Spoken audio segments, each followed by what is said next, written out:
नमस्कार. आज आपण दीपोत्सवाच्या निमित्तानं एकत्र आलेलो आहोत. गेली 3 दिवस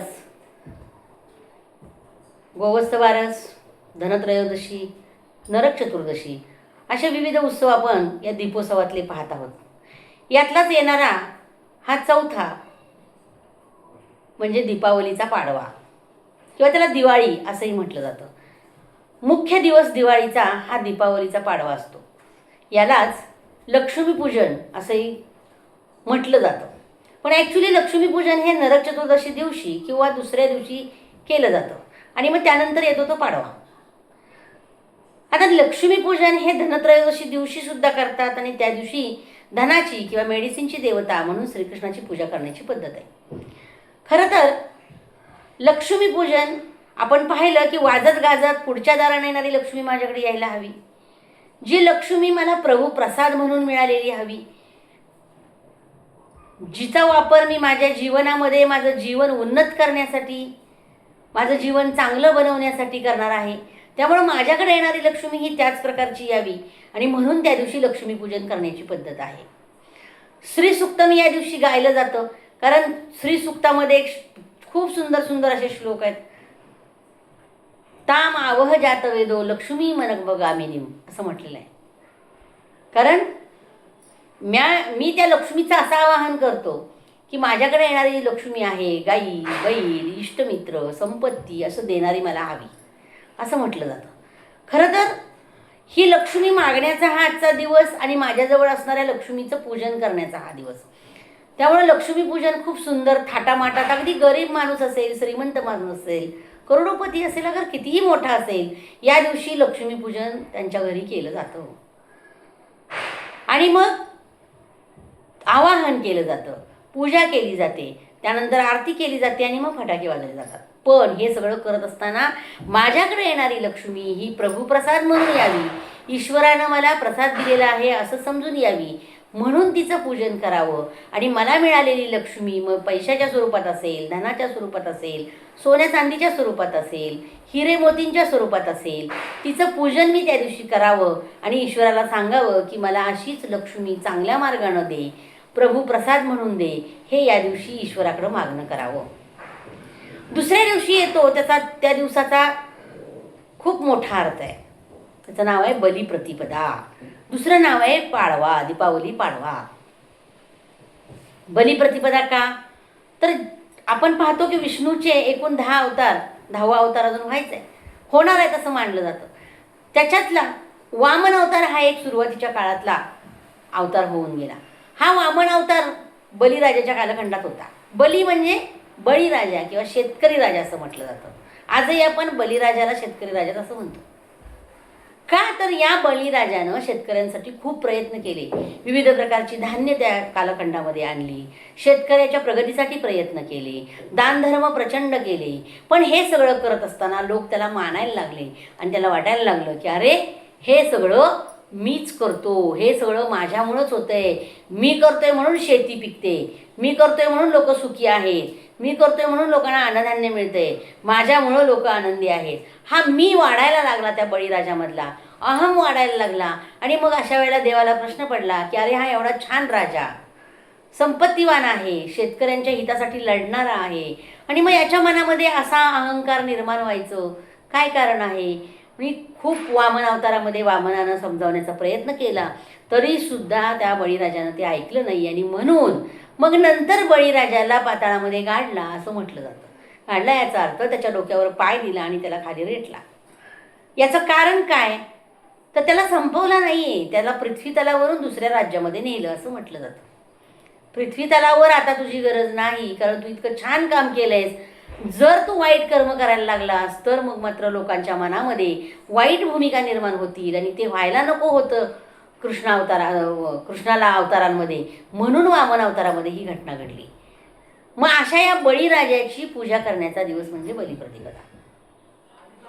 दुसरं त्याला पाडवा असंही म्हटलं जातं. याच दिवशी या पाडव्याला नवीन खरेदी केली जाते, सुवर्ण खरेदी केली जाते आणि पतीला पत्नी या दिवशी ओवाळते. बघा, भाऊबीजेच्या आदल्या दिवशी पाडवा आणि दुसऱ्या दिवशी भाऊबीज. कुटुंब व्यवस्था सुरक्षित ठेवण्याचं काम भारतीय संस्कृतीनं केलं. का तर पतीपत्नींमधलं नातं जर दृढ झालं, संबंध जर दृढ झाले, तर पुढचा कालखंड चांगला जातो. इतर नातेवाईकांचं जीवनामध्ये पतीपत्नींचं जीवन खूप सुंदर रीतीनं फुलतं. आणि म्हणून या पाडव्या दिवशी पतीला पत्नी ओवाळते, काहीतरी सदिच्छा भेट पती आपल्या पत्नीलाही दिवाळीच्या निमित्तानं देतो. हे सगळं या दिवशी घडतं. आणि मग या दिवसामध्ये पत्नीला खुश केल्यानंतर, पत्नीला भेट दिल्यानंतर, कुटुंब व्यवस्था समजावल्यानंतर दुसऱ्या दिवशी येते ती भाऊबीज.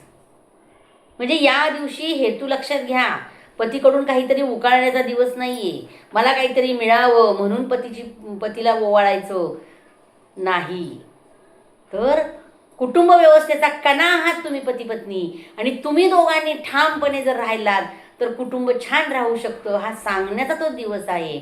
म्हणून त्या दिवशी ओवाळायचं, पतीच्या विचारांची पूजा करायची, पतीच्या ज्ञानाची पूजा करायची.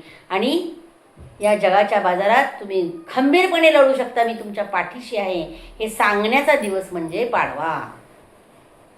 आणि दुसऱ्या दिवशी जो दिवस येतो तो म्हणजे भाऊबीज.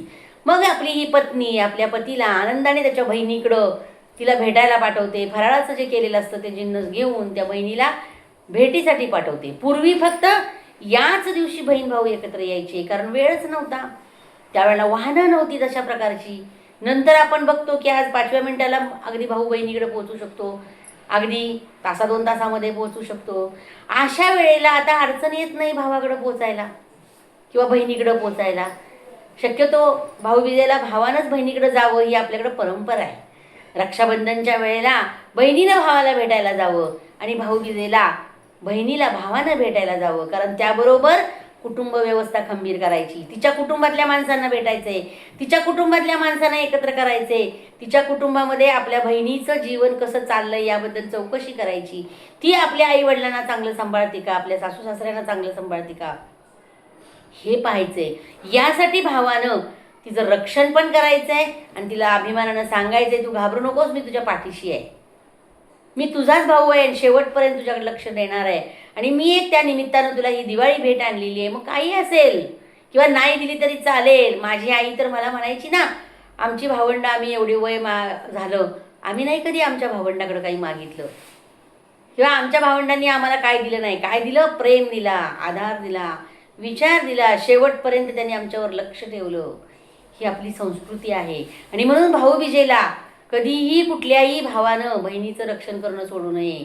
काहीही झालं तरी बहिणीवरचं प्रेम कमी करू नये, कारण ती तुमच्यासाठी अत्यंत महत्त्वाची असते. काळ बदलला तो संस्कार जपण्याचा प्रयत्न करा, बहिणीला प्रेम समजावायचा प्रयत्न करा, भावाला प्रेम समजावायचा प्रयत्न करा, कारण हे जग प्रेम आणि विश्वासावर चालेल.